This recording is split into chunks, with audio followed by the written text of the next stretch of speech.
സംഘർഷവും അനൈക്യവും അശാന്തിയും നിറഞ്ഞ ഇന്നത്തെ ലോകത്ത് ശാന്തിയും സമാധാനവും നിലനിർത്താൻ വേണ്ടി പരിശ്രമിക്കാൻ ഈ ക്രിസ്മസ് നമുക്ക് പ്രചോദനമാകട്ടെ. Mama, thank you for letting us spend Christmas with you in this sacred land.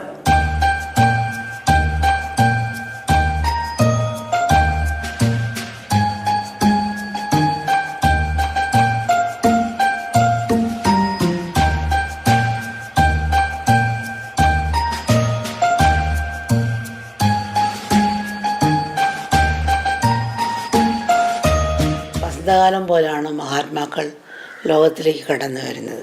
വസന്തം വരുമ്പോൾ ചെടികളും വള്ളികളും വൃക്ഷങ്ങളും പൂക്കുകയും തളിർക്കുകയും ചെയ്യും. തുമ്പികളും പൂമ്പാറ്റകളും പറവകളും ആഹ്ലാദത്തോടെ പറക്കും. മണ്ണിലും വെണ്ണിലും പുതുചൈതന്യം നിറഞ്ഞതുപോലുള്ള അനുഭവമാണത്. ഇതുപോലെ മഹാത്മാക്കൾ മനുഷ്യ സംസ്കാരത്തിന് നവജീവൻ പകരുന്നു.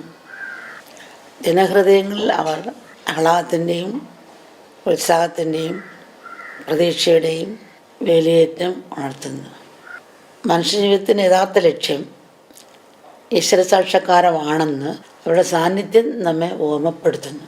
സംഘർഷവും അനൈക്യവും അശാന്തിയും നിറഞ്ഞ ഇന്നത്തെ ലോകത്ത് ശാന്തിയും സമാധാനവും നിലനിർത്താൻ വേണ്ടി പരിശ്രമിക്കാൻ ഈ ക്രിസ്മസ് നമുക്ക് പ്രചോദനമാകട്ടെ.